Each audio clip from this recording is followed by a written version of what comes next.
हरे कृष्णा कृष्णा कृष्णा हरे हरे, हरे राम राम राम हरे हरे। हरे कृष्णा। आप सभी भक्तों का हार्दिक स्वागत है आज की श्रीमद् भागवतम की इस कक्षा में।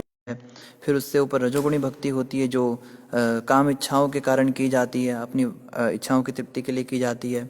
फिर उससे श्रेष्ठ होती है सतोगुणी भक्ति, जिसमें कि बताया गया था कि भक्त सिंसियरली प्रयास करता है कि वो अच्छा भक्त बन सके।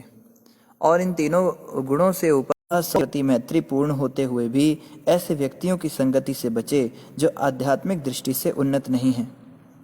बहुत ही ज़्यादा ज़रूरी श्लोक है, बहुत ही इम्पोर्टेंट है। जनरली क्या होता है, हम लोग भक्ति में आ जाते हैं लेकिन हम अपने रिश्तेदारों, अपने दोस्तों, अपनी सहेलियों, अपने सो कॉल्ड और बच्चे, इन लोगों के चक्कर में जो हैं हम अपनी भक्ति के साथ कॉम्प्रोमाइज़ करते हैं। अक्सर देखा जाता है। कई लोग कहते हैं प्रभु जी हमारे पेरेंट्स डिवोटीज़ नहीं हैं तो हमें घर के अंदर प्यार लहसुन खाना पड़ता है। कोई कहता है हमारे बच्चे भक्त नहीं हैं इसलिए हम सुबह मंगल आरती नहीं आ पाते क्योंकि घर में उन्हें कैसे छोड़ कर आएँ। तो इन लोगों के लिए हम कॉम्प्रोमाइज़ कर जाते हैं, या फिर रिश्तेदारों के डर से हम लोग प्रकट नहीं होने देते कि हम भक्त हैं। हम तिलक नहीं लगा पाते, संग हम छोड़ें, उसको त्याग दें। और यहाँ पे बताया गया है कि भक्त को चाहिए कि आध्यात्मिक बात ही सुने, जो बातें भगवान से रिलेटेड नहीं है उसके विषय में वो ना सुने। तो जैसे कि भक्ति रसामृत सिंधु में और नेक्टर ऑफ इंस्ट्रक्शन उपदेशामृत के अंदर भी एक श्लोक आया है कि भक्त को प्रजल्प नहीं करना चाहिए। प्रजल्प का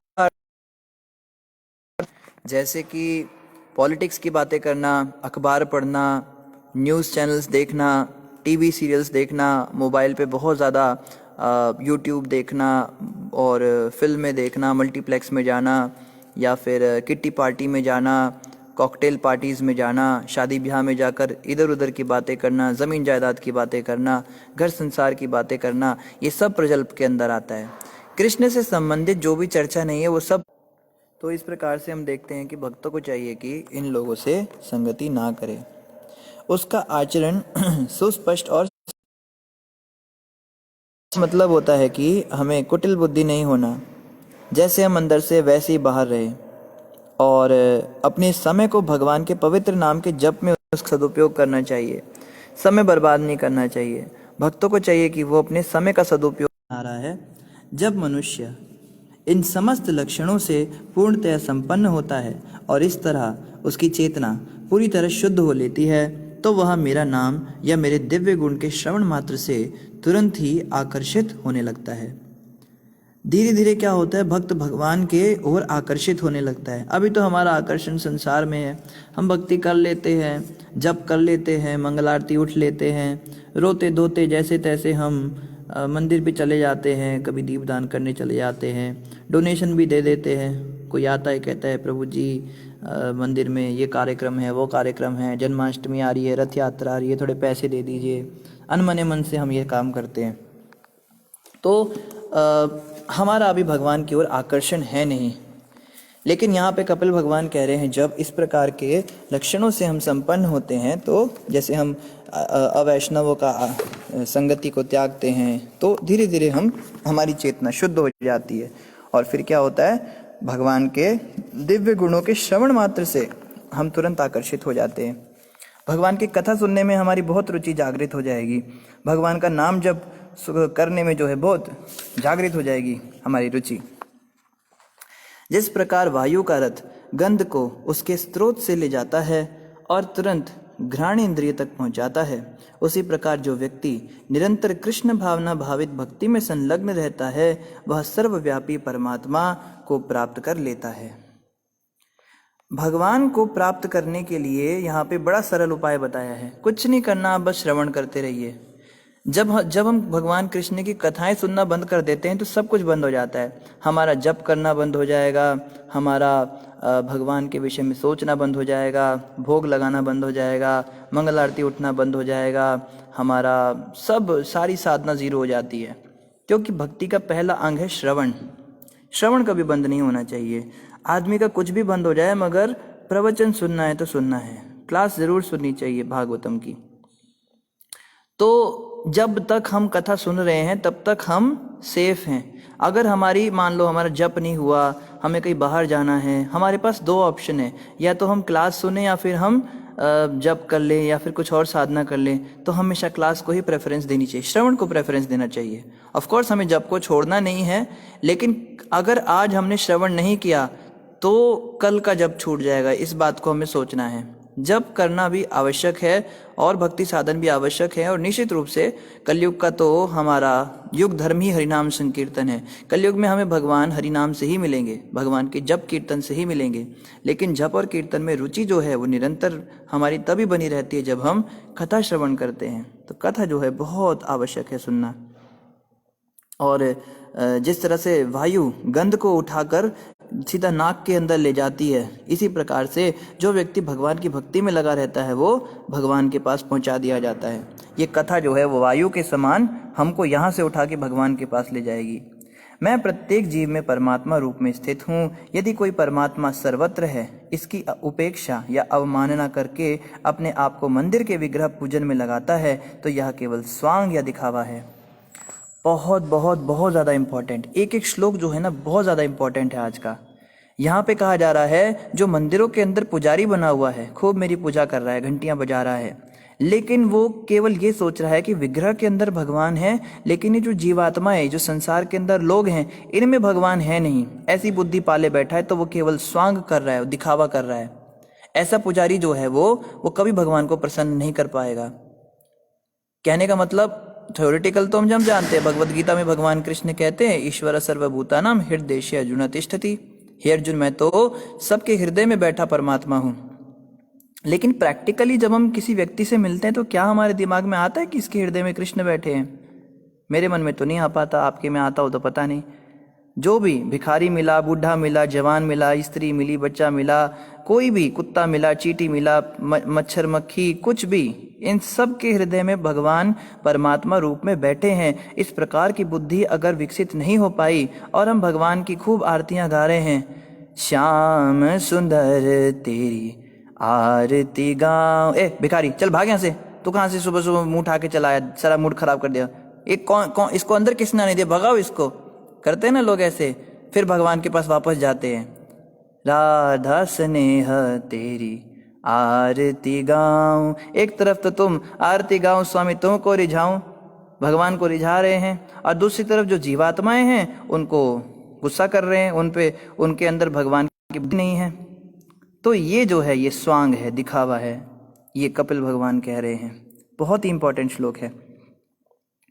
और ये केवल ऐसा नहीं सोचना कि ये मंदिरों में किसी पुजारी के लिए बात हो रही होगी, हम हमारे लिए थोड़ी ना कह रहे हैं। अरे ये हमारे लिए कह रहे हैं। हम क्या कम ड्रामेबाजी करते हैं? घर के अंदर जब 4 लोग आ जाते हैं मिलने देखने के लिए तो हम भगवान को ऐसे तैयार करते हैं जैसे राजाओं के राजा हैं, और बाकी दिन जब कोई आता नहीं है घर के अंदर तो फिर भगवान ठाकुर जी धूल खा रहे होते हैं हमारी। हफ्ते हफ्ते में, महीने महीने में, कभी साल में भगवान के कपड़े बदल देते हैं। ये हमारे लिए बात हो रही है।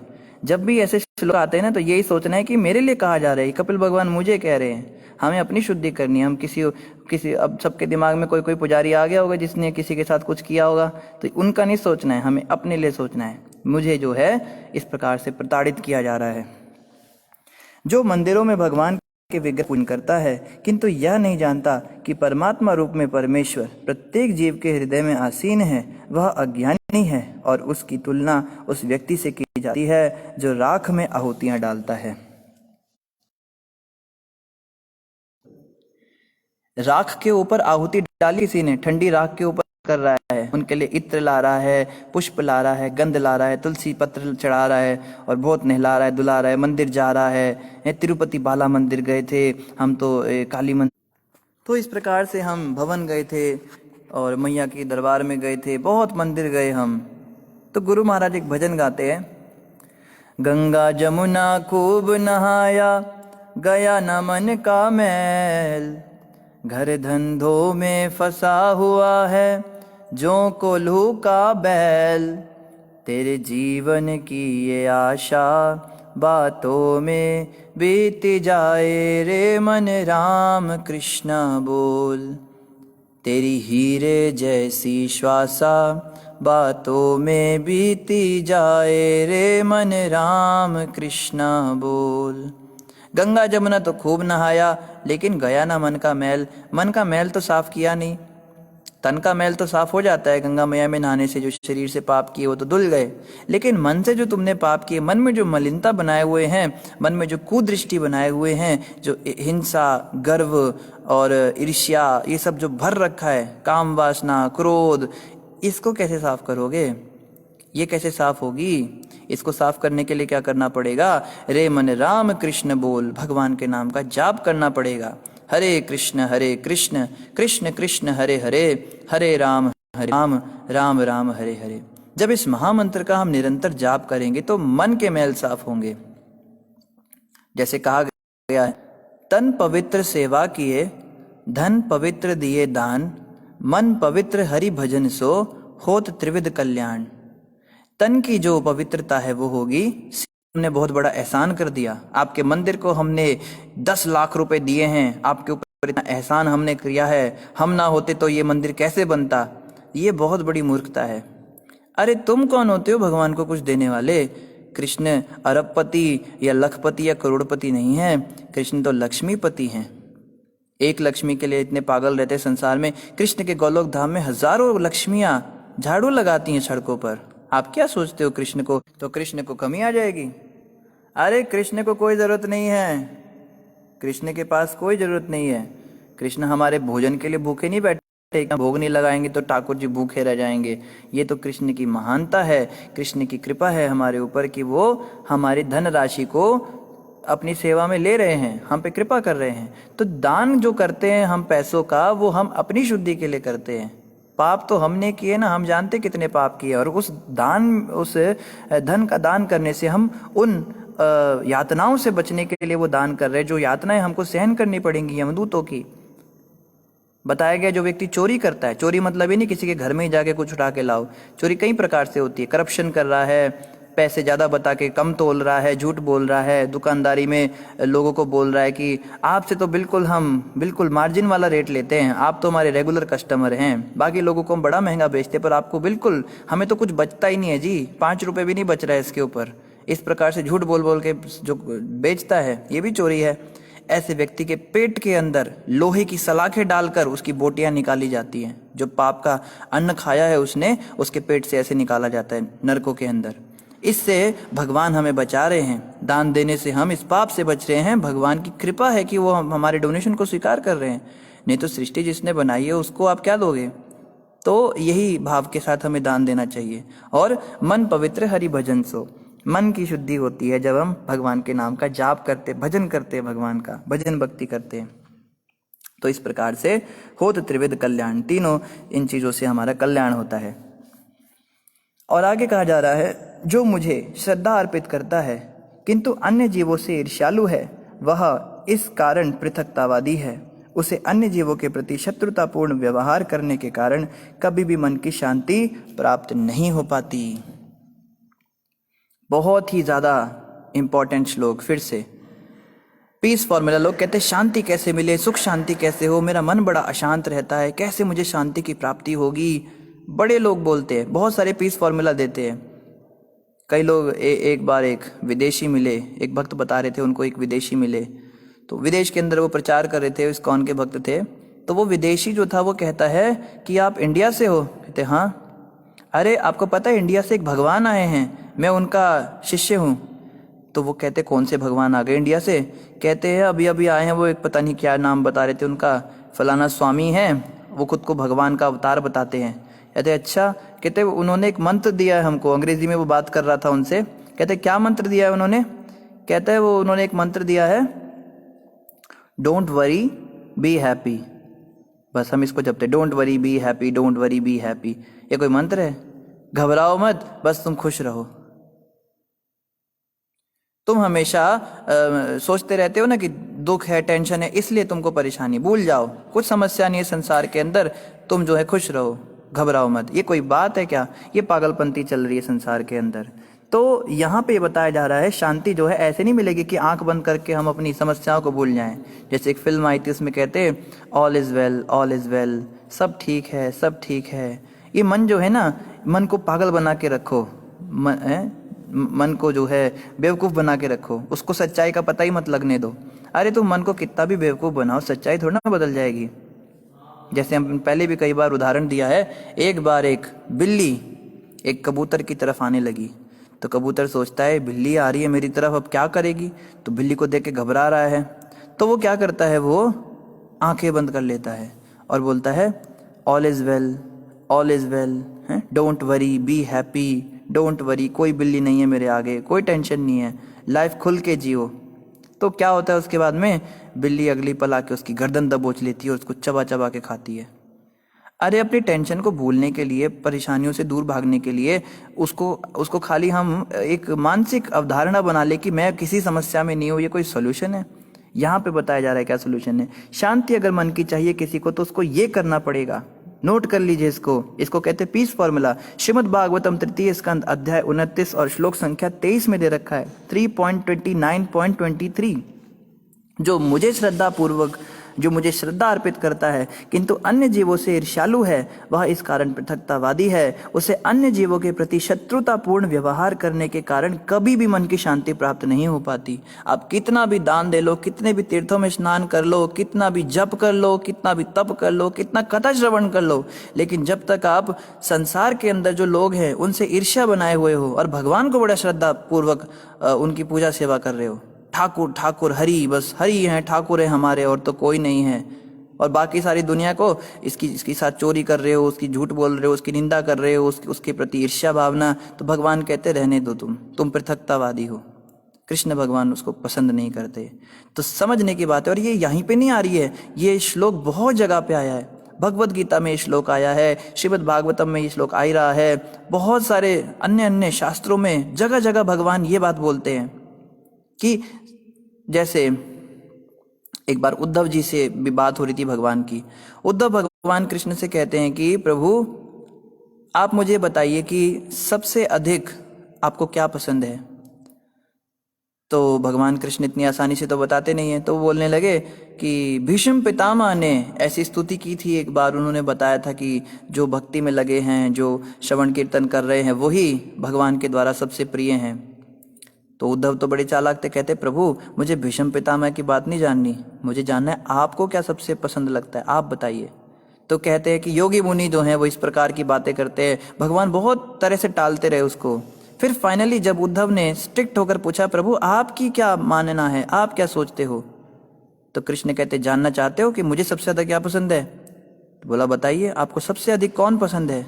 कृष्ण कहते सबसे अधिक मुझे वो पसंद है जो हर जीवात्मा के अंदर मेरा दर्शन करता है, जो किसी से भेदभाव नहीं करता। अब आप बताइए, ये हमारा सनातन धर्म है, ये हमारा हिंदू धर्म है, ये हमारा वर्णाश्रम धर्म है। जाके उन मूर्खों को बताओ जो कहते हैं कि सनातन धर्म के अंदर केवल ब्राह्मण क्षत्रिय वैश्य शूद्र चलता है, वो तो जातिवाद फैलाते हैं, वो तो भेदभाव करना सिखाते हैं, जन्म के आधार पे भेदभाव सिखाया जाता है। यहाँ पे ऊंचा वर्ग नीचा वर्ग, वो भीम दल वाले जो हैं वो इस प्रकार से कहते हैं हमें ब्राह्मणों ने इतना परेशान किया। अरे भागवतम के अंदर यह स्पष्ट कहा जा रहा है, इंसान की तो बात ही क्या, कुत्ते बिल्ली मकोड़े के अंदर भी भगवान का दर्शन करने के लिए कहा जा रहा है।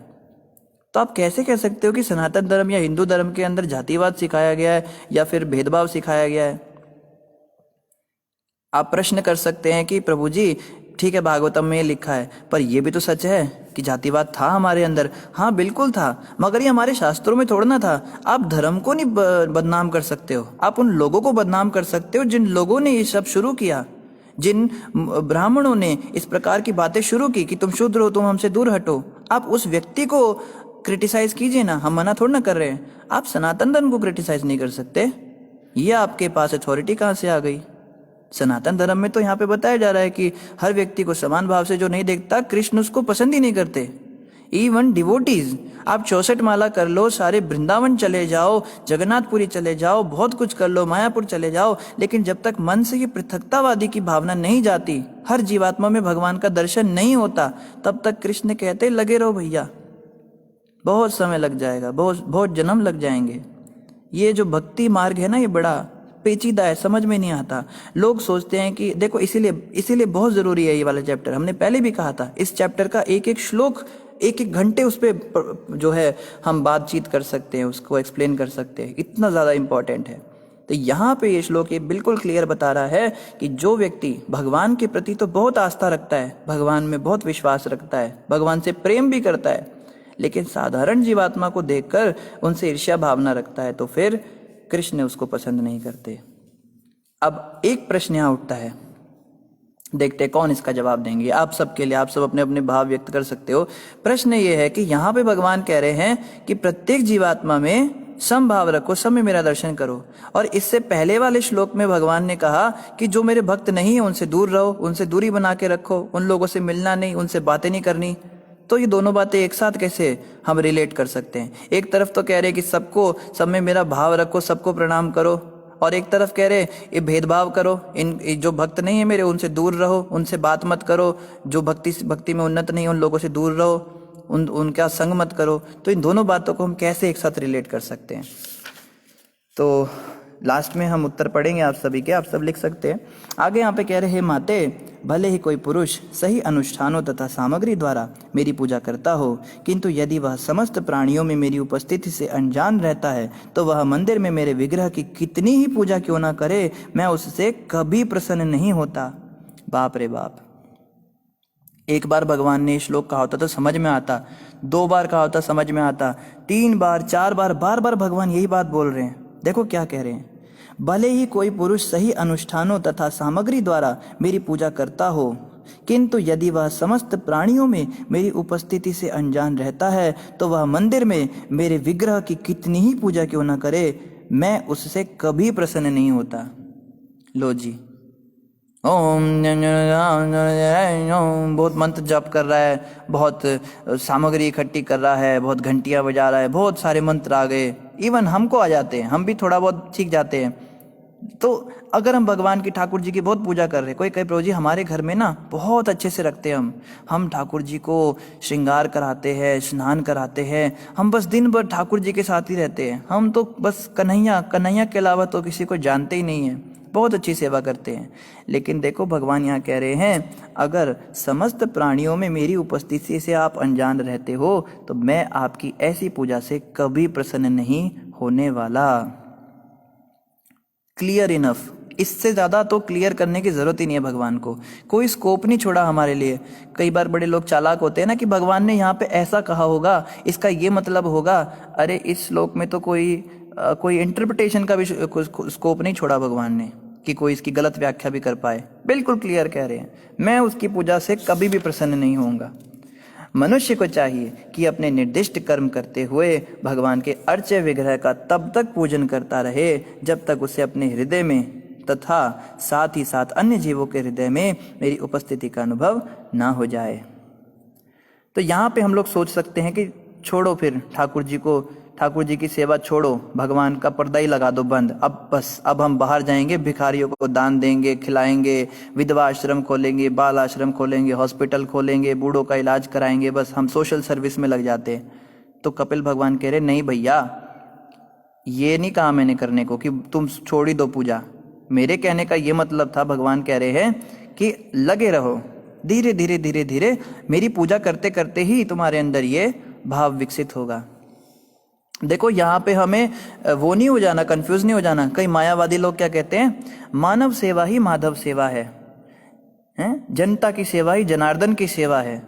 हम जो हैं, हम भगवान के पत्थरों की मूर्तियों को नहीं पूजते, हम उन भगवानों को पूजते हैं जो सड़कों पर सड़ रहे हैं। हम दरिद्र नारायण की पूजा करते हैं, उनकी सेवा करते हैं।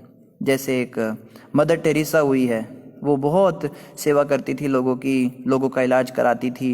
या फिर सिख पंथ में हम देखते हैं, वहाँ पे बहुत ज़्यादा रिवाज है कि लंगर कराना और खिलाना पिलाना, उसमें बहुत आगे हो जाते हैं। हालांकि गुरुओं ने जो शिक्षा दी है उसके अंदर नाम जप भी है, बट चखो और कीर्त करो।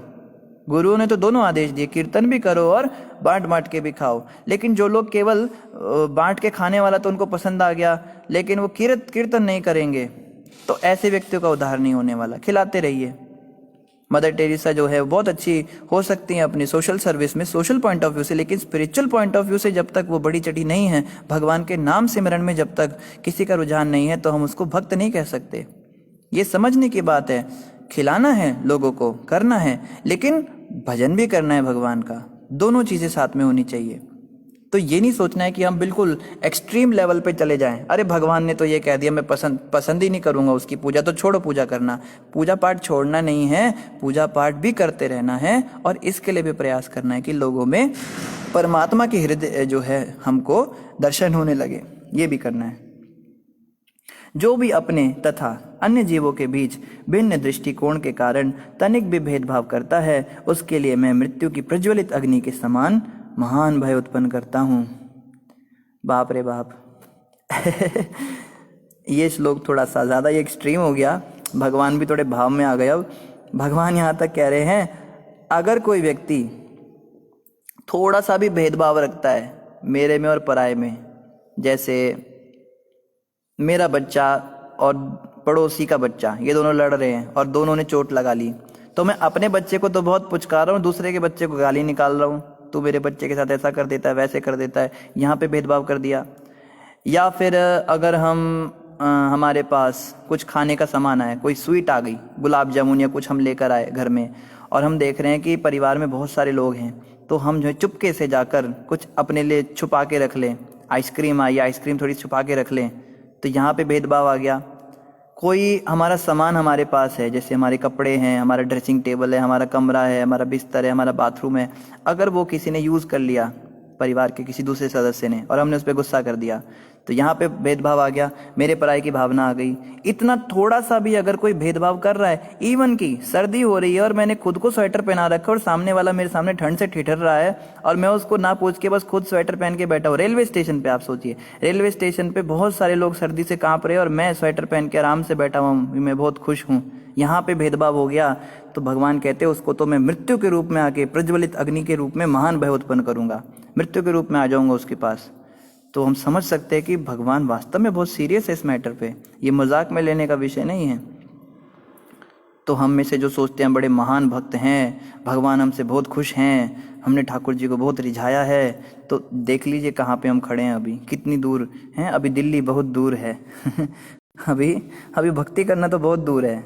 ये होती है भक्त की परिभाषा, सब में समान भाव आ जाए, उस तब मानो कि हम भक्त बन गए। अभी तो प्रभुपाद जी से एक बार एक विदेशी शिष्य प्रभुपाद जी के थे, तो प्रभुपाद जी को बोलते हैं, प्रभुपाद मैं चारों नियम का पालन कर रहा हूँ, I am following all 4 regulative principles, I am chanting 16 rounds, मैं 16 माला का जाप कर रहा हूँ, तो मुझे कृष्ण के दर्शन कितने दिनों में हो जाएंगे? तो प्रभुपाद ने कहा, रास्कल तुम अभी तो इंसान बने हो, अभी तक तो तुम जानवर थे, भक्त बनना तो बहुत दूर की बात है, अभी तो तुम 4 नियम का पालन तो इंसानों के लिए है। आप सोचिए, प्रभुपाद जी के शब्द थे, जो व्यक्ति मांस मछली अंडा या प्याज लहसुन का सेवन कर रहा है, बीड़ी सिगरेट खैनी गुटखा तंबाकू चाय कॉफी पी रहा है, स्त्री है तो अवैध पुरुषों का संग कर रही है, या पुरुष है तो दूसरे की स्त्रियों पर गलत नजर रख रहा है, जो चोरी कर रहा है, सट्टा खेल रहा है, झूठ बोल रहा है, ये तो जानवर हैं। भक्त बनना तो बहुत दूर की बात है, पहले मनुष्य बनना पड़ेगा। ये चारों नियम का पालन करके 16 माला का जप करके सुबह 4 बजे उठ के मंगल आरती उठ के एकादशी का व्रत करके तो हम इंसान बनेंगे। भक्त बनना तो फिर बहुत दूर, इंसान बनने के बाद फिर देवता बनना होता है, फिर देवताओं वाले गुण आते हैं। देवताओं का गुण है दयालुता, सरलता, सबसे अच्छे से बात करना और सुव्यवहार करना, किसी को गालियां ना निकालना, ईर्ष्या भाव खत्म करना, इन चीज़ों से क्रोध से ऊपर उठना, इसको करके तो हम देवताओं की कैटेगरी में आते हैं। फिर उसके बाद भक्त बनना तो और भी दूर की बात है, भक्तों के अंदर तो ये भावना होती है, पृथकतावादी खत्म हो जाता है। तो देखो कपिल भगवान कह रहे, अतः दान तथा सत्कार के साथ ही साथ मैत्रीपूर्ण आचरण से तथा सबों पर एक सी दृष्टि रखते हुए मनुष्य को मेरी पूजा करनी चाहिए, क्योंकि मैं सभी प्राणियों में उनके आत्मा के रूप में निवास करता हूँ। कपिल भगवान कह रहे, देखो दान कर रहे हो बहुत अच्छी बात है, तुम डोनेशंस देते हो, थैंक यू वेरी मच, उसके लिए भगवान मना नहीं कर रहे, थैंक यू। और सत्कार करते हो, बहुत अच्छा, तुम मेरा सत्कार कर रहे हो, मेरी खूब पूजा कर रहे हो, मुझे बहुत अच्छे से रखते हो, मंदिर में भी मेरी बहुत तुम सेवा करते हो, घर में भी तुम मुझे बहुत अच्छे से खिलाते पिलाते हो, थैंक यू वेरी मच। लेकिन इसके साथ ही साथ मैत्रीपूर्ण आचरण तथा सबों के साथ एक जैसी दृष्टि रखना बहुत जरूरी है। मैत्रीपूर्ण आचरण मतलब सबसे मित्रता का भाव रखना। जैसे युधिष्ठिर हैं, युधिष्ठिर महाराज के प्रति ये जो दुर्योधन था। दुर्योधन युधिष्ठिर महाराज के साथ क्या क्या कुछ नहीं किया उसने।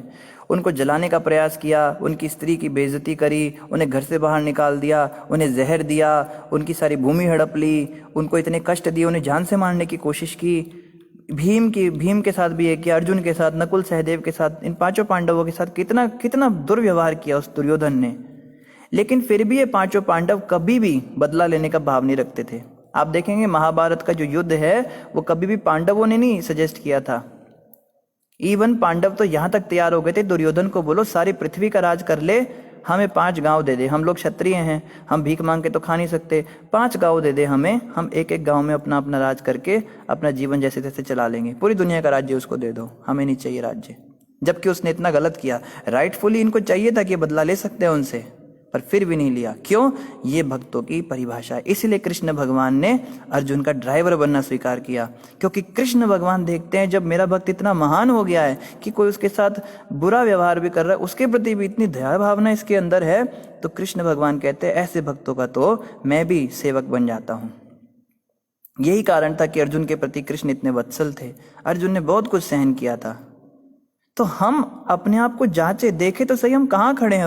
अभी भक्ति कितनी दूर है। अभी तो मनुष्य भी बन नहीं पा रहे, 4 नियम हमारे टूट जाते हैं, 4 बजे सुबह हम उठ नहीं पाते, मंगल आरती हम कर नहीं पाते हैं, एकादशी व्रत रखने में हमारे को नानी याद आ जाती है। हम क्या बात करते हैं कि हम भक्त बन गए, हम वैष्णव हैं, हम गौड़ीय वैष्णव हैं। अरे वैष्णव क्या है, अभी तो मनुष्य भी नहीं है। तो छोड़ दीजिए इस प्रकार की मनोधारणा।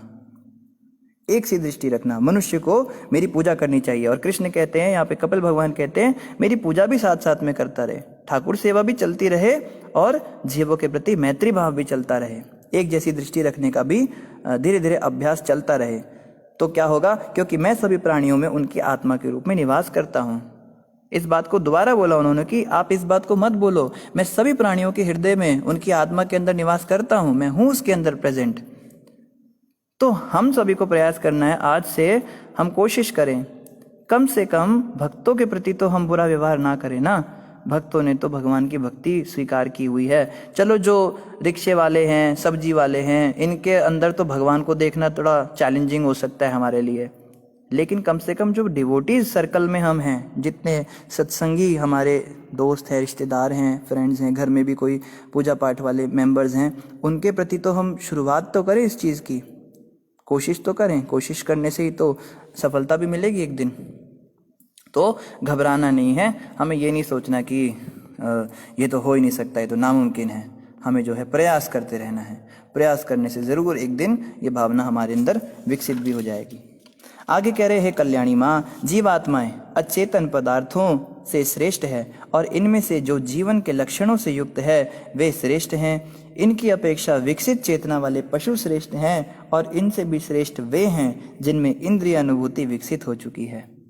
बहुत ही इंपॉर्टेंट श्लोक। अभी 5-6 श्लोक ऐसे आएंगे जो हमको बताएंगे कि सीरीज क्या है, ऑर्डर क्या है श्रेष्ठता का। हमने तो ये ऑर्डर बना रखा है कि जो लोग पढ़े लिखे नहीं हैं, गंवार हैं, उनसे पढ़े लिखे लोग श्रेष्ठ हैं, और पढ़े लिखों में भी जो इंग्लिश बोलना जानते हैं वो अधिक श्रेष्ठ हैं, इंग्लिश बोलने वालों में भी जो बेवकूफ़ बनाना जानते दूसरों को वो श्रेष्ठ हैं, उनमें भी जिन्होंने नीट का एग्ज़ाम क्लियर कर लिया, MD का एग्ज़ाम क्लियर कर लिया, IIT का एग्ज़ाम क्लियर कर लिया, वो श्रेष्ठ हैं। इंजीनियरों से फिर डॉक्टर श्रेष्ठ हैं, डॉक्टर इंजीनियरों से फिर नेता लोग श्रेष्ठ हैं, पॉलिटिशियन श्रेष्ठ हैं, जो पॉलिटिक्स में आ गए उनके पास सत्ता भी है, उनसे भी फिर वो श्रेष्ठ हैं जो उनके भी ऊपर हैं। ऐसे हम सोचते हैं, पर सही ऑर्डर क्या है श्रेष्ठता का ये जानते हैं। सबसे पहले तो पदार्थ से ऊपर जीवात्माएं होती हैं। हमारे पास जो टेबल चेयर है, कुर्सी पंखे हैं, ये तो पदार्थ है, इससे तो श्रेष्ठ आत्माएं हैं। जैसे चींटी, मकोड़े, मकड़ी, ये सब जो हैं ये हमारे पदार्थों से श्रेष्ठ हैं। लेकिन हम पदार्थ के लिए जीवात्मा को मार देते हैं। हमारा कपड़ा अगर चूहा काट लेता है तो हम चूहे को मार देते हैं, जबकि कपड़े से चूहा श्रेष्ठ होना चाहिए हमारे दिमाग में।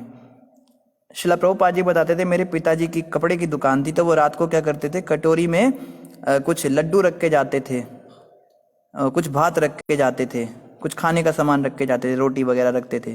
क्यों रखते थे? रात को चूहे आकर उन्हें खाकर अपना पेट संतुष्ट कर लें। और कपड़े को ना काटे। देखो चूहों से बचने का एक ये भी तरीका मेरे को मैं बड़ा प्रभावित हुआ इस बात को सुनकर कि प्रभुपाद जी के पिताजी कितने ज्यादा इस बात को ध्यान देते थे कि चूहे को तो भूख लगी है ना, इसमें उसकी क्या गलती है। अगर वो मेरे कपड़े काट रहा है, उसको भूख लगी है बेचारे को, उसको भात खिला दो तो कपड़े नहीं काटेगा। ये बीच का रास्ता भी तो हम निकाल सकते हैं ना। उसको मारने की क्या जरूरत है, उसको पकड़ के फेंकने की क्या जरूरत है, रहने दो उसको। गृहस्थ के लिए तो इतने नियम बताए शास्त्रों में, जो कहते हैं ना प्रभु जी हम शादीशुदा हैं, हम तो शादी करके भक्ति करेंगे। गृहस्थ आश्रम को तो शास्त्रों में बड़ा महान आश्रम बताया है, हम बड़े महान हैं। अरे गृहस्थ बनो तो पहले, गृहस्थ का जीव ही है क्या हमारे जीवन में। गृहस्थ के लिए बताया घर में जो छिपकली है, कीड़े मकोड़े हैं, मक्खियां हैं, उन्हें भी भूखा नहीं छोड़ना, उनके भी खाने पीने की व्यवस्था करनी है। मकड़ी कीड़ी मारने की तो बात बहुत दूर रही, उनको पालन करना, उन्हें भूखे भी नहीं छोड़ना। जब भी खाने बैठो तो 3 बार घर के बाहर जाके रास्ते में आवाज दो, क्या कोई भूखा है, क्या कोई भूखा है, क्या कोई भूखा है। और अगर आवाज आए किसी की हाँ मैं भूखा हूं, तो अपना भोजन उसको खिलाओ और उसके बाद फिर पूछो क्या कोई भूखा है। जब आवाज आनी बंद हो जाए तब अंदर आके खाओ। पहला ग्रास जो है, पहली रोटी गाय की निकालो, आखिरी रोटी कुत्ते की निकालो, ब्राह्मणों को दो, घर पे कोई भिखारी आ जाए, कोई साधु आ जाए उनको दो। ये गृहस्थ होता है। ये क्या वो उसमें बैठ गए और बंद करके और गेट के अंदर कुत्ता छोड़ दिया, कोई साधु गलती से आ भी जाए भिक्षाम दे तो कुत्ता ही भाव भाव कर दे उसको, वो बेचारा धोती उठा के भागे अपनी। ऐसी हम क्या गृहस्थ बने हुए हैं, गृहमेधी बने हुए, सारे नरक भरने की तैयारी कर रहे हैं हम। तो खैर यहाँ पे बताया जा रहा है कि ये श्रेष्ठ होते हैं, पदार्थ से जीवात्माएं श्रेष्ठ हैं। इनमें भी वो श्रेष्ठ है जिनमें चेतना के लक्षण दिखते हैं। चेतना के लक्षण हमें उनमें दिखते हैं जो चल फिर सकते हैं। जैसे पौधे चल नहीं सकते, तो पौधों से श्रेष्ठ ये कीड़े मकोड़े होते हैं। इनमें भी वो श्रेष्ठ हैं जिनमें इंद्रिय अनुभूति विकसित हो चुकी है। इंद्रियों की अनुभूति, जो देख सकते हैं, सुन सकते हैं, सूंघ सकते हैं, वो इनसे ज्यादा श्रेष्ठ होते हैं। फिर इंद्रिय वृत्ति से युक्त जीवों में से जिन्होंने स्वाद की अनुभूति विकसित कर ली है, वे स्पर्श अनुभूति विकसित किए हुए जीवों से श्रेष्ठ हैं। जिनको अभी खाने पीने का कुछ वो नहीं है, स्वाद की कोई अनुभूति नहीं होती, उनको मीठा खट्टा कुछ पता नहीं लगता है, उनसे ज्यादा वो श्रेष्ठ है जिनको पता लगता है जानवरों में।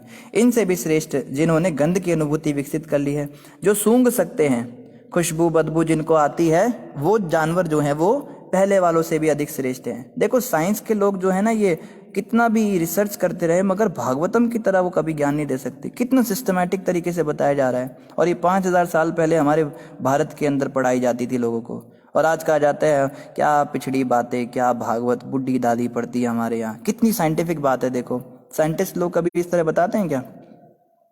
फिर आगे बता रहे जिन्होंने सूंघने की वृत्ति धारण कर ली है, जो सूंघ सकते हैं, उन जानवरों से भी जो है वो श्रेष्ठ है जिनमें श्रवण इंद्रिया विकसित है, जिनके कानों के अंदर सुनने की शक्ति है। यहाँ पे एक बहुत अच्छी समझने की बात है कि भागवतम को पता है, वेद व्यास जी को पता है कि जिन जानवरों के अंदर सुनने की शक्ति नहीं है, वो जो जानवर हैं वो उनमें गंध की वृत्ति पहले आती है। मतलब ऐसे जीव संसार में है जिन्हें जो सूंघ सकते हैं लेकिन सुन नहीं सकते, पर ऐसा जीव कोई नहीं है जो सूंघ ना सके और सुन भी ना सके। कान बाद में प्रकट होते हैं, पहले नाक प्रकट होती है। जो ये डार्विन की थ्योरी पढ़ते हैं ना हम, थ्योरी ऑफ एवोल्यूशन, धीरे धीरे वो बना, ये सब तो उसने रिसर्च किया, उन जानवरों के ऊपर टेस्ट किया, कौन सूंघ सकता है, कौन सुन सकता है, उसको एक एक जानवरों को पकड़ना पड़ा। और अभी भी अमेजोन के जंगलों में इतने सारे जानवर हैं जिनके बारे में पता ही नहीं है। लेकिन भागवतम के अंदर जो है ये रिसर्च करके नहीं पता की गई हैं बातें, ये तो क्रिएटर ने बताई हैं। जिसने बनाया उन जानवरों को वो तो उनके बारे में सब कुछ जानता होगा ना। जैसे मोबाइल फ़ोन के फीचर्स अगर मैं पता करूँ करके बटन दबा के उल्टे सीधे, तो मैं कितना डिस्कवर कर लूँगा। जिस व्यक्ति ने मोबाइल बनाया है, जिस कंपनी ने मोबाइल बनाया, उससे ज़्यादा थोड़ा ना जान लूँगा। तो वो जो एक मैनुअल भेजता है, साथ में किताब भेजता है, मोबाइल को ऐसे चलाना है, उस मैनुअल को पढ़ने वाला व्यक्ति ज़्यादा बुद्धिमान है मुझसे, डिस्कवरी करने वाले से। इसलिए जो गीता शास्त्र है ये उन्होंने लिखे हैं जिन्होंने संसार बनाया है। भागवतम जिन्होंने लिखी है उन्होंने संसार को बनाया है। इसलिए इनको पढ़ने वाला व्यक्ति उन लोगों से श्रेष्ठ है जो डिस्कवरीज कर रहे हैं, जो साइंस की फील्ड में जाके बहुत संशोधन करते हैं। हमने शोध से ये पता किया ऐसा होता है, गाय के गोबर में ये गुण है, गाय ऑक्सीजन छोड़ती है, ऑक्सीजन सांस लेती है। ये अब तुमको पता लग रहा है मूर्खों, जिन्होंने गाय बनाई उन्होंने पहले ही बता दिया था उसकी पूजा करो। तो ये जो है बड़ी बड़ी विकृति आ गई है सनातन धर्म से। हम लोग श्रेष्ठ उन लोगों को समझते हैं जो साइंटिस्टों का धर्म है, पर ऐसा है नहीं। फिर आगे कह रहे हैं, ध्वनि सुन सकने वाले प्राणियों की अपेक्षा वे श्रेष्ठ हैं जो एक रूप तथा दूसरे रूप में अंतर जान लेते हैं। इनसे भी अच्छे वे हैं जिनके ऊपरी तथा निचले दांत होते हैं, और इनसे भी अधिक श्रेष्ठ वो हैं जिनके अनेक पांव होते हैं। इनसे भी श्रेष्ठ वो हैं जिनके 4 पैर होते हैं, और उनसे भी बढ़कर मनुष्य हैं। ये रियल थ्योरी ऑफ एवोल्यूशन है। ये उस डार्विन के बच्चे को जाके कोई बताए कि बकरी जो है वो पेड़ के ऊपर चढ़ी और पत्ते खाने के लिए कोशिश कर रही थी, पत्ते उसको आ नहीं रहे थे तो गर्दन ऊंची करते करते वो जिराफ बन गई। ऐसी कहानियां जो सुनाता है उस बेवकूफ़ को जाके बताओ कि इस तरह से कोई जिराफ नहीं बनता है। जिराफ की अलग योनि भगवान ने डिज़ाइन की, बकरी की अलग योनि डिज़ाइन की है, सब कुछ भगवान ने डिज़ाइन किया हुआ है। तब ये इस प्रकार से जो है श्रेष्ठता के क्रम में एवोल्यूशन आप कह सकते हो। पर ऐसा नहीं होता कि उससे ये बना इससे ये बना। ये सब संसार में 84 लाख योनियां एक साथ बनाई गई थी। देखो हमें तो गिनती भी पता है कि 84 लाख योनियां होती हैं, 8.4 मिलियन ही होती हैं स्पीशीज। आप गिन लो जाके। साइंटिस्ट लोग अब तक गिनती ही नहीं कर पाए पूरी। कहाँ तक गिनेंगे भैया। पत्थर के अंदर भी जीवात्माएं रहती हैं, मिट्टी के अंदर जीवात्माएं रहती हैं, 7 लेयर होती है पृथ्वी के नीचे, वहां तक कैसे जाओगे आप? कैसे गिनती कर सकते हो? इतना जो आपका अभिमान है अपने ऊपर, आप कैसे गणना करोगे उनकी? तो भगवान ने तो बिल्कुल एग्जैक्ट काउंटिंग बता दी, 84 लाख। और ऐसा नहीं कि 84 लाख ऐसे ही बोल दिया, प्रॉपर डेफिनेशन है। जलजानव लक्षाणी स्थावरम ऐसे लक्ष्य विंशति, पूरा श्लोक है इसके ऊपर कि जल में तैरने वालों की संख्या 9 लाख है, पेड़ पौधों की संख्या 20 लाख है, फिर जो ये 4 पैर पे चलने वाले रेप्टाइल्स हैं इनकी संख्या इतनी है। फिर ऐसे पूरा प्रॉपर हमारे पास सारा डाटा है। और ये 5000 साल पहले हमारे पास तब से है, और 5000 साल पहले तो लिखा गया था। लेकिन ये नहीं सोचना कि सनातन धर्म 5000 साल पुराना है। 5000 साल पहले तो हम ओरल से रिटर्न पे आए थे। ये सनातन धर्म कितना पुराना है? अरबों खरबों करोड़ों साल पहले जब सृष्टि शुरू हुई थी ना, तभी से सनातन धर्म है। जब पृथ्वी सूर्य चंद्र बने थे तब से ये सनातन धर्म है। इसीलिए इसका नाम सनातन धर्म। सनातन मतलब जो कभी खत्म नहीं होता। आप कितने भी धर्म ले लो हैं, ये सब अभी नए नए आए हैं। कोई 1500 साल पहले आया है, कोई 800 साल पहले आया है, कोई 2000 साल पहले आया है। सनातन धर्म की डेट क्या बताओगे आप? तो आगे यहाँ बताया जा रहा है, मनुष्यों में वह समाज सर्वोत्तम है। अच्छा, सबसे श्रेष्ठ मनुष्यों को बताया गया यहाँ पे। इंसान जो है मनुष्य योनि, ये सबसे श्रेष्ठ है। फिर इनमें भी, मनुष्यों में भी वो व्यक्ति श्रेष्ठ है जो गुण तथा कर्म के अनुसार विभाजित किया गया है, यानी जो वर्णाश्रम के अंदर है। जो लोग इसको नहीं मानते, ब्राह्मण क्षत्रिय वैश्य शूद्र ब्रह्मचारी गृहस्थ वानप्रस्थ सन्यास, इसको नहीं मानते, वो लोग इतने श्रेष्ठ नहीं होते। क्योंकि वो लोग क्या हैं? वो जी रहे हैं। वो किस लिए जी रहे हैं? कोई खाने के लिए जी रहा है, कोई सोने के लिए जी रहा है, कोई कमाने के लिए जी रहा है, कोई इंद्रिय भोग करने के लिए जी रहा है, कोई एक्टिंग करने के लिए जी रहा है, कोई किसी के लिए जी रहा है। इनके जीवन का कोई उद्देश्य ही नहीं है। लेकिन जो वर्णाश्रम धर्म के अंतर्गत लोग आते हैं, यानी जो आ रहे हैं, जो वेद पढ़ते, शास्त्र पढ़ते हैं, वो लोग जानते हैं कि मनुष्य जीवन मिला है भक्ति करने के लिए। अरे खाने के लिए जीवन मिला होता तो हाथी 2 मन खाता है रोज का। 20 किलो खा सकता है क्या कोई व्यक्ति? कहे भाई 20 किलो चपाती बना दो मेरे लिए। इतना तो खली भी नहीं खा सकता, खली का बाप भी नहीं खा सकता इतना। ये केवल हाथी खा सकता है। तो अगर मनुष्य जीवन खाने के लिए मिला होता तो सारे जानवरों से सबसे श्रेष्ठ मनुष्य खाने में होना चाहिए था ना। तब तो हम मानते कि मनुष्य जीवन इसी के लिए मिला है, क्योंकि कोई और जानवर ये कार्य कर नहीं सकता। लेकिन हम देखते हैं हाथी हमसे ज्यादा खा सकता है। कोई कहता है इंद्रिय भोग के लिए मिला है, स्त्री संग करने के लिए मिला है। कबूतर दिन में 20 बार कबूतरी का संग करता है। आप करके दिखाओ 20 बार, मर जाओगे एक बार में ही। तो क्या आप बात करते हो? ये सब करने के लिए, सोने के लिए मिला है। 6 महीने तक पोलर बेयर जो होता है वो 6 महीने तक हाइबरनेशन पे चला जाता है। 6 महीने छोड़ो, आप 6 दिन सो के दिखा दो, मर जाओगे आप। तो इन सब कार्यों के लिए मनुष्य जीवन नहीं मिला है। केवल एकमात्र भक्ति ऐसी है, भगवान का नाम ऐसा है, हरे कृष्ण कृष्ण कृष्ण हरे हरे, हरे राम राम राम हरे हरे। केवल ये हम कर सकते हैं जो जानवर नहीं कर सकते। इसके लिए मनुष्य जीवन मिला है। इस बात को जो व्यक्ति समझ गया वो अन्य मनुष्यों में भी श्रेष्ठ है। और आगे बताया गया कि जिस समाज में बुद्धिमान जनों को ब्राह्मण पद दिया जाता है वह सर्वोत्तम समाज है। जहाँ पे ब्राह्मण उससे बनाया जाता है जो बुद्धिमान वर्ग के लोग हैं, वो ब्राह्मण धर्म के अनुसार चलते हैं, वो श्रेष्ठ है। यानी कि 4 जो क्षत्रिय वैश्य शूद्र ब्राह्मण है, इनमें भी ब्राह्मण श्रेष्ठ है। ब्राह्मण क्यों श्रेष्ठ है? क्योंकि वो वेद शास्त्र पढ़ते हैं। ये नहीं कि जात का ब्राह्मण हो गया, 2 रुपए का जनेऊ पहन लिया और कहे हम तो चतुर्वेदी ब्राह्मण हैं, 4 बार खाते हैं। अरे क्या तुम चतुर्वेदी? हमारे स्कूल में था चतुर्वेदी, हमने पूछा तेरे को कितने वेद तूने पढ़े हैं? कहता है वेद वूद मैंने कुछ नहीं पढ़े, बस चतुर्वेदी कास्ट है हमारी। तो कास्ट से थोड़ा ना होता है, किसी की इंजीनियर कास्ट हो गई, मेरा बाप इंजीनियर था इसलिए मैं भी अपने नाम के आगे इंजीनियर लिख लेता हूँ, और इमारत बनाने की तो कोई कला तेरे को आती नहीं। तो ये सब जो है ये फालतू की बातें हैं। कास्ट सिस्टम सनातन धर्म में कभी था ही नहीं। हम गुणों और कर्मों के आधार पर विभाजन करते थे।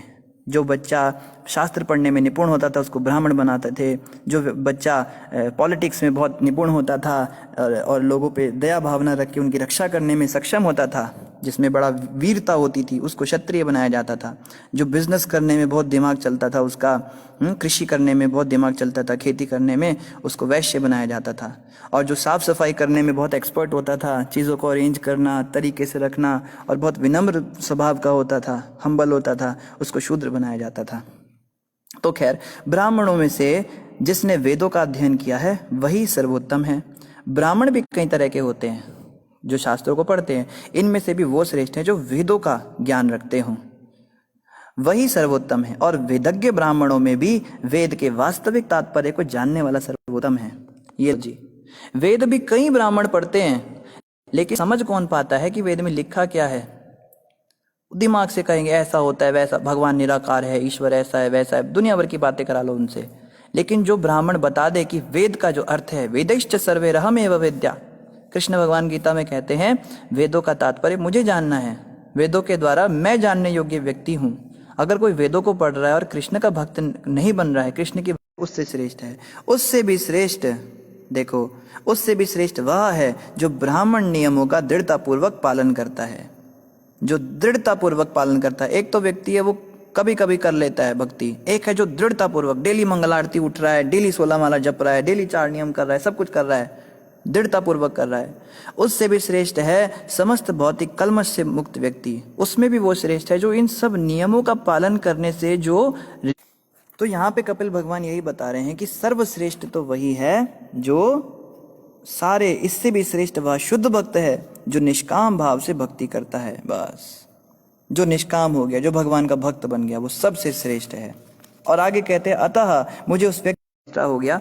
हमने एक प्रश्न किया था कि कपिल भगवान ने एक जगह तो बोला कि हमें किसी के प्रति कोई दुर्भावना नहीं रखनी चाहिए, सब में मेरा दर्शन करो, और एक तरफ कह रहे हैं कि जो भक्त नहीं। तो यही जो है इसका उत्तर हम जानना चाहते थे, तो इसका उत्तर किसी ने दिया ही नहीं। इसका उत्तर हमारे पास शिवांगी माता ने कुछ बोला है। हरे कृष्णा प्रभु जी, भगवान कह रहे हैं कि हमें सबको समान भाव से देखना है, पर उनका संग मत करो। उनके पास जाके, जैसे शेर में भी भगवान है, तो इसका ये मतलब नहीं कि शेर को जाके हम गले लगा लें, गले लगाएंगे तो फाड़ के खा जाएगा। लेकिन भगवान तो आइए महाराज, मन का मैल कैसे धुले? अशोक जी, मन का मैल तो हरि भजन से ही धुलेगा ना, यही तो बताया।